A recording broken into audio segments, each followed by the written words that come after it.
上一次邱医师跟大家谈过喝茶的5大坏处啊，那今天呢，邱医师要再跟大家谈谈，有4种茶你最好不要喝，为什么？因为这4种茶带来的不是健康，而是对身体的危害。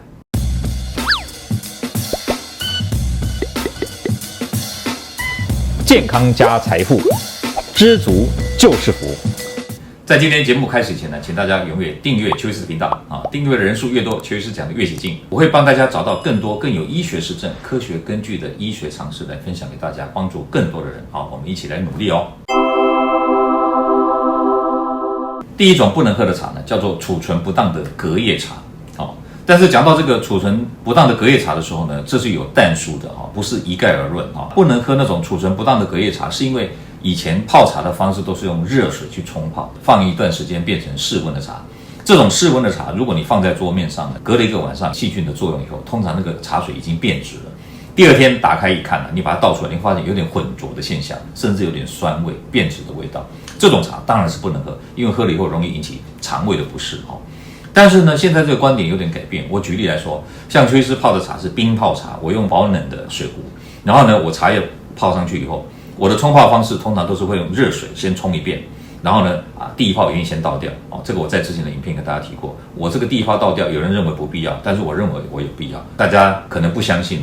这个茶叶当中可能会有农药。我找到很多资料，发现不管是进口的，不管是我们国内生产的从蔬菜、水果到农产品到茶叶，甚至到巧克力，都有那种发现农药超标的报道。那你怎么能相信你喝的茶叶一定没有农药呢？所以如果为了防范未然，我建议大家还是第一泡的这个茶水不要喝，把它倒掉。为什么？这个农药有2种，一种是水溶性的，一种是脂溶性的。水溶性的话，你用热水冲，的确是可以把它溶解掉第一泡丢掉，你就大量减少了茶叶上的农药。那万一呢，它农药用的是脂溶性的农药呢？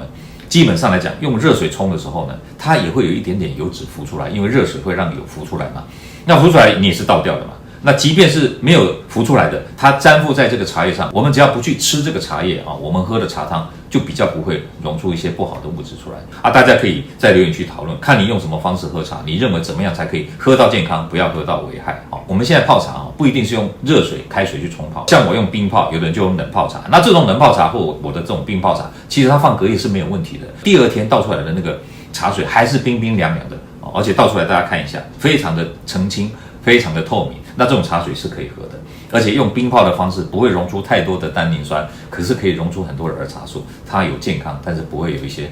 不好喝的地方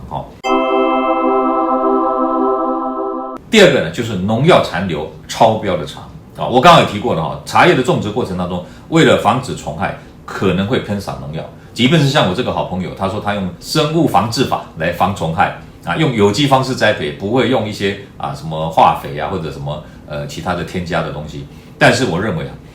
不见得每一家的茶商做出来的茶叶都有这样的一个水准，这样的一个要求。像邱医师找到的这些新闻报道，都是被查出来农药超标的一些东西。这个东西有的是直接让你吞进肚子，也有一些是茶是泡的它里面也有农药超标所以我们很难判断这个茶叶到底有没有农药残留虽然说你可以买一些什么检验合格的或者什么有产销履历证明的、信誉良好的、注重安全的茶商所贩售的茶叶，可以当做一个选择的标准。但是你要说这样子就绝对不会有问题，我跟你讲很多问题都是以为没问题，结果还是有问题。农药残留超标的茶叶，如果一被报道，那当然是绝对不要喝嘛。那如果说不知道这个有没有农药残留超标，很简单，你就用我的方式，这样子的冲泡方式就可以让你减少喝进很多农药进来。我们的频道呢已经推出会员制度了如果对邱医师这个频道邱正红谈健康有兴趣的话呢，欢迎大家加入会员。邱医师会有很多福利给我们的会员希望大家都来加入第3个呢，就是发霉变质的茶，这个我们在隔夜茶里面有提过嘛但是有些茶你不知道它有没有放隔夜，可是你只要发现说它有变质的那种味道不对的，你应该丢弃，不要用，不要喝。这里要跟大家分享一下，就是发霉变质的茶，那里面的毒素如果是发霉的，有可能产生黄曲毒素如果是变质，那有可能产生细菌毒素。那这种对身体甚至肝脏都有严重的危害、严重的毒性，所以这种一定不要喝。判断的方式呢很简单，就是你茶拿出来一定要看一看这个茶通常应该是澄清透明的，有点茶的颜色，但是不应该是浑浊的那再加上先看，然后再来闻。闻的味道如果没有那种自然茶叶的清香的味道，而是那种有点腐坏的味道，那你当然也不能喝哦。这个是我们在喝任何东西前都要先看一下、闻一下，这个是一定必要的动作哦。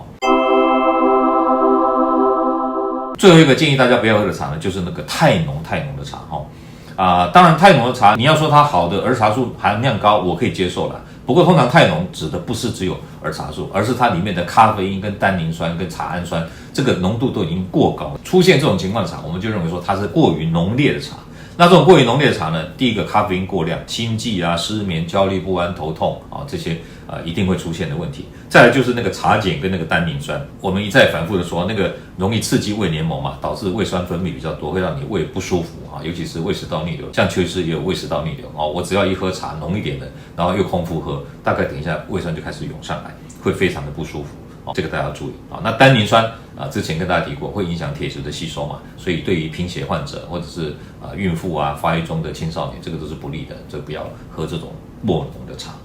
所以这里的建议就是说，如果你要喝茶的时候呢，那浓度适中是最重要的。我相信太浓的茶你也喝不下去的，因为很苦嘛，不好喝嘛。所以以上就是跟大家建议说，有4种茶你不要喝：储存不当的隔夜茶，这个你要会判断；农药超标的茶，这个你要会避开。再来，发霉变质茶你要会判断，还有就是过于浓烈茶你要懂得选择那希望今天分享的内容对你有所帮助，欢迎大家订阅邱医师频道，按赞分享，打开小铃铛，汇集最新讯息。我们下回再见，拜拜。各位朋友，如果你喜欢我们今天所讲的，请在下面按个赞。如果你对我们的内容感到兴趣，想要获得最新的讯息，请按订阅。下回见。